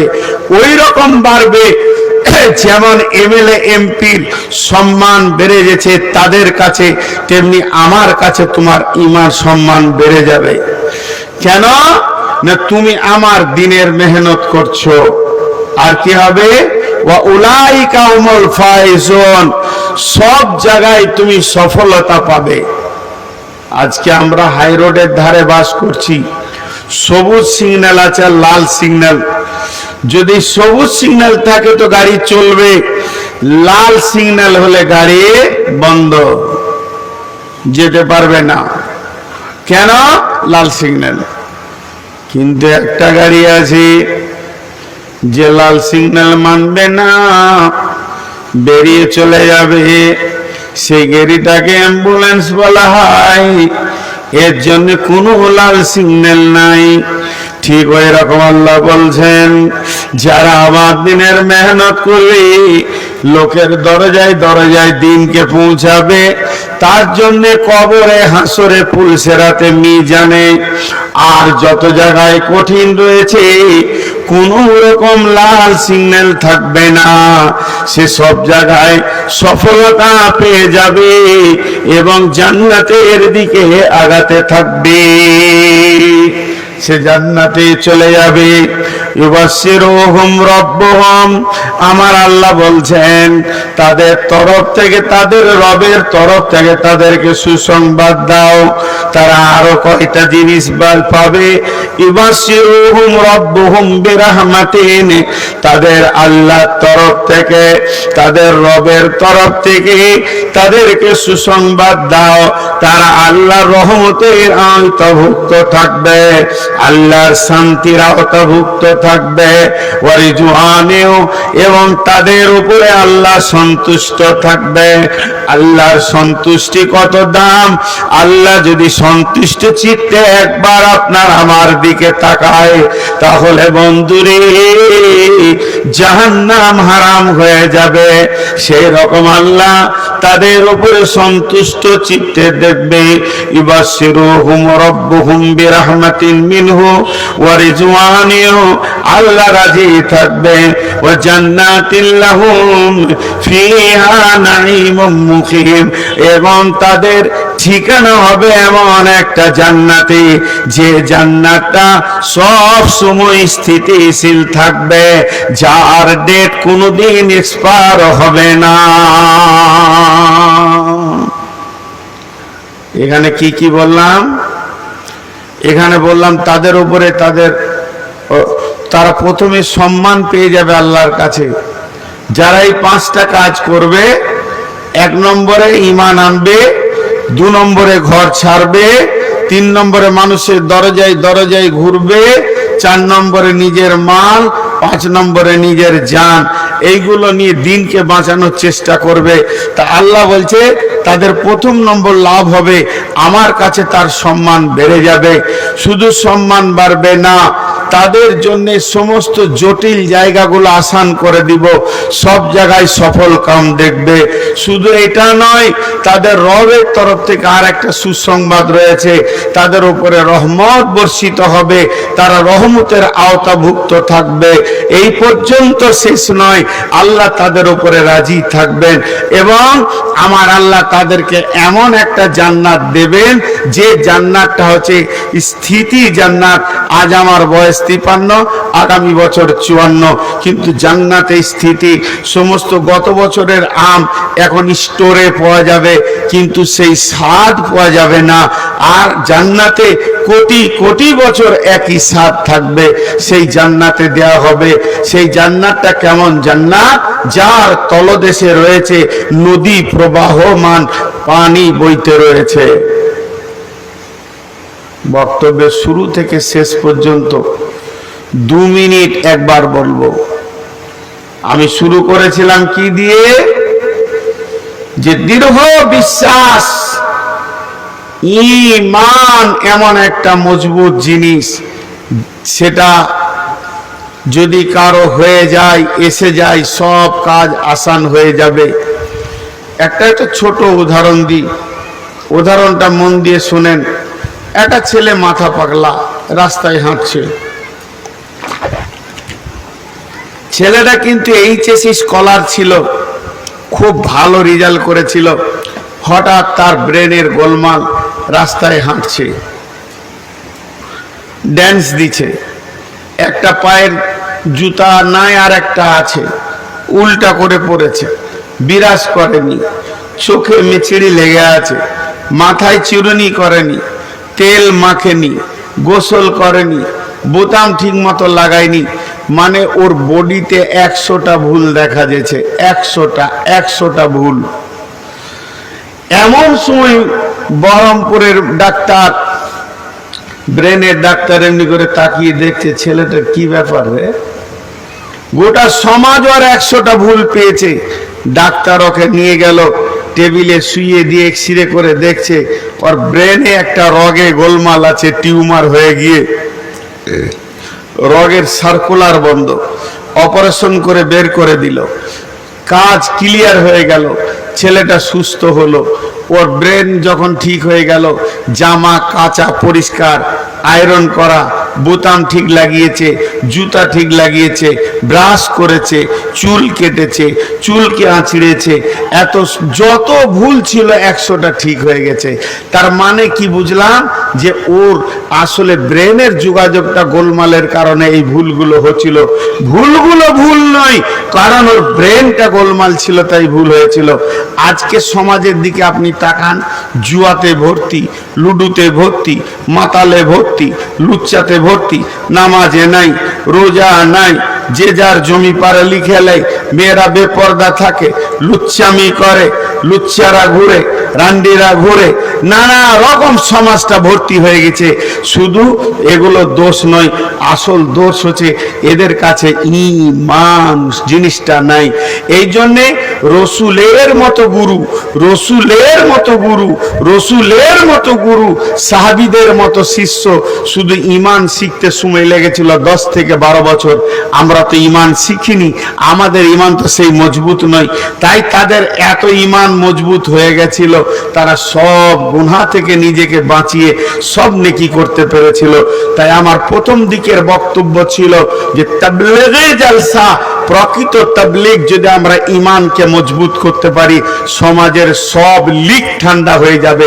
আল্লাহ আছে, জাহান্নাম আছে, জান্নাত আছে, পুলসেরা আছে, আখেরাত আছে, এর উপরে যদি মানুষের দৃঢ় বিশ্বাস চলে আসে, তাকে আর সিবিআই লাগবে না, সে নিজেই চুরি করবে না, সমাজ ঠিক হয়ে যাবে। এই কথা বলতে গিয়ে আমরা আমাদের পরিচয়টাকে আগে খুঁজে বের করলাম যে আমরা গরু, ছাগল, ভেড়া, দুম্বা, উট, কুত্তা, শূকরের বাচ্চা নই, আমরা হলাম আদম সন্তান, পৃথিবীর শ্রেষ্ঠ জীবের সন্তান। আমরা হলাম আল্লাহর গোলাম, এক মাবুদের গোলাম, আমরা হলাম শেষ নবীর উম্মত। কাজ খুঁজেও পেয়ে গেলাম যে আমাদেরকে গোলামি করতে হয় তো আল্লাহরই করতে হবে। আমাদেরকে যদি তরিকায় রসুলকে মানতে হয় তো কোন তরিকা যদি মানতে হয় তো রসুলের তরিকা মানতে হবে। আর পৃথিবীতে আমি নবীর সন্তানের মতো দুনিয়া করব, গরু ছাগলের মতো করব না। সেই কথা বলতে গিয়ে আমরা শেষ নবীর উম্মত কেন, আমাদের শব্দটা উম্মত দেওয়া হলো কেন, কম দেওয়া হলো না কেন? উম্মত এই জন্য দেওয়া হয়েছে, নবীর যা কাজ আমাদের তাই কাজ। অতএব আগেকার উম্মতেরা নবীর কাজ পায়নি, তাদেরকে বলা হয়েছে তোমরা পারবে না, এগুলো নবীদের কাজ। কিন্তু এখন নবীর যা কাজ আমার তা কাজ। সেই কাজের উপরে 5টা কথা আপনাদের সামনে আমি বললাম। কেউ যদি পৃথিবীতে এই দাওয়াতের তাবলীগের কাজ করতে গিয়ে, আজকে গাজীনগরের যুবক বিন্দু একটা তাবলীগি জালসা করলো, ওই জিনিসকে কেন্দ্র করে সেই 5টা কি, যে তুমি প্রথম ঈমান আনো, ঈমান আনার পর তুমি ঘর ছাড়ো, মানুষের দরজায় দরজায় যাও, নিজের জান আর নিজের মাল নিয়ে আল্লাহর রাস্তায় আল্লাহকে বাঁচানোর জন্য। আল্লাহ সঙ্গে সঙ্গে বলছে তোকেও আমি 5টা প্রাইজ দিব, আমার কাছে তোর সম্মান বেড়ে যাবে। শুধু আমার কাছে সম্মান বাড়বে না, তোকে আমি আর কি দিব, আমার কাছে সম্মান বাড়বে এটাই শেষ নয়, তোর সব কঠিন জায়গাগুলো আমি সফলতা দেখাবো এবং আমি তোকে রহমতের আওতাভুক্ত রাখবো। আমি তোর উপরে রাজি থাকবো, সন্তুষ্ট থাকবো এবং এমন একটা জান্নাতে দিব যে জান্নাতে চির সুখে তোরা বাস করবি। আমি আপনাদের কাছে 5 মিনিট টাইম নিচ্ছি, দিয়ে ছেড়ে দিব। একজনাও উঠবেন না, একজনাও উঠবেন না। মাঝে 2টি কথা ফাঁকে বলেনি। জি ভাই বসেন। আমি 5টা মিনিট, আমি 2টি কথায় 2 মিনিট বলে নিব, এটা বাদ দিয়ে 5 মিনিট আপনারা আমাকে টাইম দেবেন। আপনাদের যেমন গাজীনগর মাদ্রাসা, আমার গ্রামে মাদ্রাসা আছে, 50 বছর বয়স হয়ে গেল। সেই মাদ্রাসার দায়িত্বে এসেছি। ভালো সুসন্তান, তীক্ষ্ণ ব্রেন হলা দিবেন, একটা মানুষ হয়ে বাড়ি ফিরবে বলে আশা করছি। এইটুকু বললাম। নাম করব না, ভাষা দেখেন, হজ উমরার জন্য মানুষকে ডাকছে, লিখেছে বোর্ডে ট্যুর অ্যান্ড ট্রাভেলস, ঈদের ধামাকা, ঈদের ধামাকা, ৯৫,০০০ হজ উমরা করেন। জি, ঈদের ধামাকা। আর কিছু ভাষা খুঁজে পেলে না হজ উমরাতে, আর কি যে বলবে। আপনাদেরকে আমি বলছি, সেইভাবে যদি হজ উমরা করতে চান যোগাযোগ করবেন। আমার ট্রাভেলস মূর্খ দিয়ে চলে না, আলেম ওলামা দিয়ে চলে। এতটুকু আপনাদেরকে বলছি। দুটি এলান আপনাদের সামনে আমি দিলাম, আমার নাম্বার এই পাড়াতে সবারই কাছে পেয়ে যাবেন। বিধায় হজ উমরা করতে গেলে আমার সঙ্গে চলেন। একটা হলো মাদ্রাসায় ভালো ছেলে দেন, হজ উমরা করলে আমার সঙ্গে চলেন। দুটি কথা আমার বলা হয়ে গেল। শুধু 5টা মিনিট টাইম দেন। আল্লাহ বলছেন ওয়াল আসরি ইন্নাল ইনসানা লাফি খুসরি। আসরের কসম করে বলছেন মানুষরা সব ক্ষতিগ্রস্তর মধ্যে রয়েছে। আল্লাহর দৃষ্টিভঙ্গিতে সব মানুষ ক্ষতির মধ্যে। আসরের কসম কেন খেলো, এর লম্বা তফসির আছে, সেদিকে আমি যাচ্ছি না, 5 মিনিট টাইম নিয়েছি। কিন্তু সমস্ত মানুষ আপনি আমি বিপদের মধ্যে। রাখেন জমার খাতায়, রসুল কি বলছেন, কুল্লু উম্মতি ইয়াদখুলুনাল জান্নাতা, আমার সমস্ত উম্মত জান্নাতে যাবে। আল্লাহর সাথে রসুলের কেমন শুরু হলো। আল্লাহ বলছেন ওয়াল আসরি ইন্নাল ইনসানা লাফি খুসরি। আমি আসরের কসম করে বলছি সমস্ত মানুষ ক্ষতিগ্রস্তর মধ্যে। আর আল্লাহ ক্ষতিগ্রস্ত বলছে, তার মানে হচ্ছে জাহান্নামে। সরাসরি এরকম বলা যেতে পারে, আল্লাহ বলছেন আমি আসরের কসম করে বলছি তোরা সবাই জাহান্নামী, এরকম বলা যেতে পারে। আসলে তফসির তোরা ক্ষতিগ্রস্তর মধ্যে, এটা তরজমা। আর রসুল সরাসরি বলছে আমার সমস্ত উম্মত জান্নাতে, ইল্লা মান আবা, কিন্তু যারা আবা। সাহাবীরা বললেন কি লা মান আবা ইয়া রাসূলুল্লাহ, আবা কাকে বলছেন? আল্লাহ রসুল বলছেন মান আতা আনিহি ফাদাখালাল জান্নাহ ওয়া মান আসা আনিহি ফাকাদ আবা। রসুলের ভাষাটা এরকম হলো, সমস্ত উম্মত জান্নাতে যাবে, কিন্তু আবা যারা তারা জান্নাতে যাবে না। সাহাবীরা প্রশ্ন করলেন ইয়া রাসূলুল্লাহ আপনি আবা কাদেরকে বলছেন? তো নবীজি উত্তরে বললেন যারা আমার ইতাআত করবে তারা জান্নাতে যাবে, যারা আমার ইতাআত করবে না তারা হলো আবা। ঝামেলা শেষ। তার মানে সবাই জান্নাতি নয়, যারা রসুলের ইতাআত করবে তারা জান্নাতি, আর যারা করবে না তারা জান্নাতি নয়। আর আল্লাহ বলছেন সবাই ক্ষতিগ্রস্তের মধ্যে, কিন্তু যারা 4টা কাজ করবে তারা বাদ দিয়ে। আমি এখন বলছি এখানকার সব লোকগুলো জাহান্নাম চলে যাবে, কিন্তু যারা 5 ওয়াক্তের নামাজ পড়েছে তারা বাদ দিয়ে, তাহলে সব লয় কিছু বেঁচে গেল। তেমনি আল্লাহর ভাষাটা ওই রকম, সবাই যাবে জাহান্নামে কিন্তু বেঁচে যাবে কয়েকজন। তারা কারা? ইল্লাল্লাযিনা আমানু, যারা ঈমান এনেছে, ওয়া আমিলুস সলিহাতি, ভালো আমল করেছে, ওয়া তাওয়াসাউ বিল হক্কি, একে অপরকে হকের দাওয়াত দিয়েছে, ওয়া তাওয়াসাউ বিস সবরি, একে অপরকে সবরের দাওয়াত দিয়েছে। একটা উদাহরণ দিব, উদাহরণটা শুনেই আজকের মতো সমাপনী দিব। উদাহরণটা কি? আপনাদের ধুলিয়ান থানাতে, শামশেরগঞ্জ থানাতে এলান করেছে যে 1000 ছেলেকে কেন্দ্র সরকার পুলিশ নেবে। 1000 ছেলে নেবে পুলিশ এই থানা থেকে, আর চলে গেছে 10,000 ছেলে।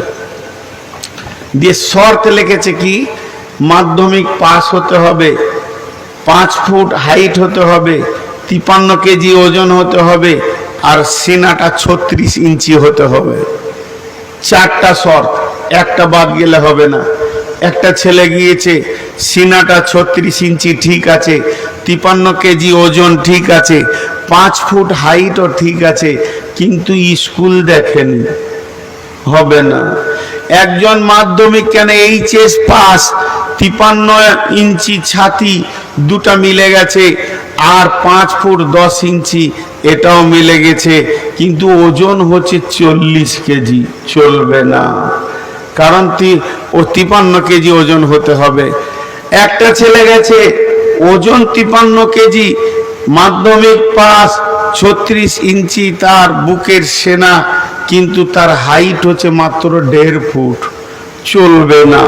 মানে যে কোনো একটা যদি বাদ যায়, ওই ছেলেটা যেমন পুলিশ লাইনে কাজ পাবে না, তেমনি আল্লাহ বলছেন ওই লোকটা জাহান্নাম থেকে মুক্তি পাবে যার ভিতরে 4টা গুণ আছে। ঈমান আনবে, আমল করবে, হকের দাওয়াত দেবে, সবরের দাওয়াত দেবে, 4টাই থাকতে হবে। একটা লোক ঈমান এনেছে, আমল করেছে, হকের দাওয়াত দিয়েছে, সবরের দেয় নাই, ফেঁসে গেল। একটা লোক ঈমান এনেছে, আমল করেছে, সবরের দাওয়াত দিয়েছে, হকের দাওয়াত দিয়েছে, হকের দেয়নি, সবরের দিয়েছে, ফেঁসে গেল। একটা লোক ঈমান এনেছে, হকের দাওয়াত দিয়েছে, সবরের দাওয়াত দিয়েছে, আমল করেনি, ফেঁসে গেল। একটা লোক আমল করেছে, হকের দাওয়াত দিয়েছে, সবরের দিয়েছে, ঈমান আনেনি, ফেঁসে গেল। তো আল্লাহ তাবারাক ওয়া তাআলা আমাদের উপরে গুরু দায়িত্ব দিয়েছে যে তোদেরকে দাওয়াতে তাবলীগের কাজ করতে হবে। এই কথাটা যদি বলি তো ভুল হয়ে যাবে। আল্লাহ বলছেন করতেই হবে, তাবলীগের কাজ করতেই হবে, এখানে কোনো রকম কনসিডার নাই। অতএব এই তাবলীগ এমন একটা জিনিস, মানুষের দরজায় দরজায় গিয়ে ধরে নিয়ে এসে আল্লাহর ঘরে পৌঁছে দেওয়া, এর থেকে বড় কাজ আর পৃথিবীতে নেই। বিধায় আমরা সকলে তাবলীগের কাজ করব। মাঝে ছোট্ট করে একটা কথা আপনাদের কাছে ভিক্ষা চাইছি, আমার নিজের জন্য আপনারা দোয়া করবেন। 488 সুগার। এখন বকছি পানি কেন খেয়েছি, প্যাসে নই, জিভ আটকে যাচ্ছে। মানুষকে একটা জিনিস আমি বোঝাতে পারছি না যে আমি রুগী। আমার শরীর চেহারা দেখে মানুষ ডেট নিচ্ছে, মানা করছি, এবছর ডেট দিতে চাইছি না, জোর করে করে ডেট নিচ্ছে, বোঝানো যায় না। বড় আলিম শেখুল হাদিস মাদানি, বড় মাস্টার, প্রফেসর ফোন করছে, না বলতে পারছি না। তবে আমি 2 ঘন্টা আর পারি না, 1.5 ঘন্টার ঊর্ধ্বে গেলেই ক্ষতি হয়ে যাচ্ছে। বিধায় আপনাদের কাছে আমার আকুল আবেদন, ব্যক্তিগত আমার নিজের জন্য, আপনারা আমার জন্য দোয়া করবেন। আল্লাহ যেন আমাকে শেফায়ে কামেলা আজেলা দান করেন, আর না হয় কালেমায়ে তাইয়্যিবার সঙ্গে, কালেমায়ে শাহাদাতের সঙ্গে খাতেমা বিল খায়র দান করেন। আপনাদের কাছে আমি শুধু এই দোয়া প্রার্থী। আর আমি আপনাদের কাছে সমাপনী দিছি, আজকে তাও প্রায় ধরেন 1 ঘন্টা 40 মিনিট 38 মিনিট হয়ে গেল। তো শুধু কয়েকটা মিনিট কম আপনাদের হিসাবে। আর গত 2 দিন 1.5 ঘন্টা করেই বকেছি। আর গলার অবস্থাও খারাপ হওয়ার কারণ, সৌদিতে রোজাতে ছিলাম, ওখান থেকে এখানে আসলাম, এখানে ঈদ করলাম, রোজা ঈদ 2 জায়গায় হয়ে আবহাওয়াটা এমনভাবে আঁকড়ে ধরেছে আমাকে যে এই গলাটা হঠাৎ বসেছে। আল্লাহর একটা রহমত আছে, পাবলিকের দোয়া আছে, আমার গলা কোনোদিন বসে না। আজকেই একটু চাপ হচ্ছে, আর 2-3টে জালসা আছে, কি করব ভাবতে পারছি না। তো আপনাদের কাছে দোয়া প্রার্থী, আপনারা আমাকে জন্য দোয়া করবেন। আর আমি আপনাদের কাছে শেষ দোয়া দিচ্ছি, এই আল্লাহ তুমি আমাদের প্রত্যেককে দাওয়াতে তাবলীগে কাজ করার তৌফিক দাও। এই আল্লাহ আমরা যা শুনলাম তা আমল করার তৌফিক দাও। এই আল্লাহ আমাদের মা বাপ ভাই বোন যারা কবরে চলে গেছেন তাদেরকে মাফ করে দাও। এই আল্লাহ আমাদের ঋণ পরিশোধ করে দাও। এই আল্লাহ আমাদেরকে ইজ্জতের সঙ্গে পৃথিবীতে বাঁচিয়ে রাখো, তোমার দিনের উপরে চলার তৌফিক দান করো। এই আল্লাহ আমাদেরকে শোনা বলার থেকে বেশি করে আমল করার তৌফিক দান করো। আল্লাহ আমি সব থেকে তোমার কাছে আকুতি বিনতি করে এই কথা চাইছি, মাবুদ তুমি আমাকে ক্ষমা করো, মাফ করো, আমাদের সকলকে ক্ষমা করো, মাফ করো। আল্লাহ তাবারাক ওয়া তাআলা আমাদের দোয়াকে কবুল করুন। আল্লাহুম্মা আমিন, আল্লাহুম্মা আমিন। আসসালামু আলাইকুম ওয়া রাহমাতুল্লাহি ওয়া বারাকাতুহু।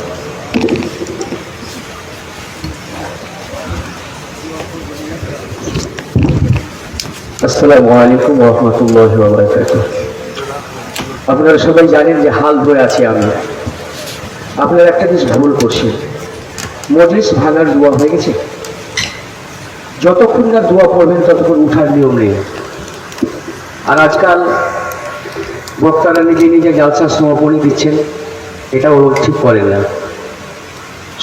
সভাপতিতে একজন আছেন, উনি সভা শেষ করবেন। আমার বক্তব্য শেষ, আমি চলে গেলাম। যাই হোক, আমরা সভা শেষ করব বিশ্বনবী জনাবে মুহাম্মদ রাসূলুল্লাহ সাল্লাল্লাহু আলাইহি ওয়াসাল্লামের তরিকা ধরে। আমরা সবাই বলি সুবহানাকা আল্লাহুম্মা ওয়া বিহামদিকা আশহাদু আল লা ইলাহা ইল্লা আনতা আস্তাগফিরুকা ওয়া আতুবু ইলাইক। আসসালামু আলাইকুম ওয়া রাহমাতুল্লাহি ওয়া বারাকাতুহু।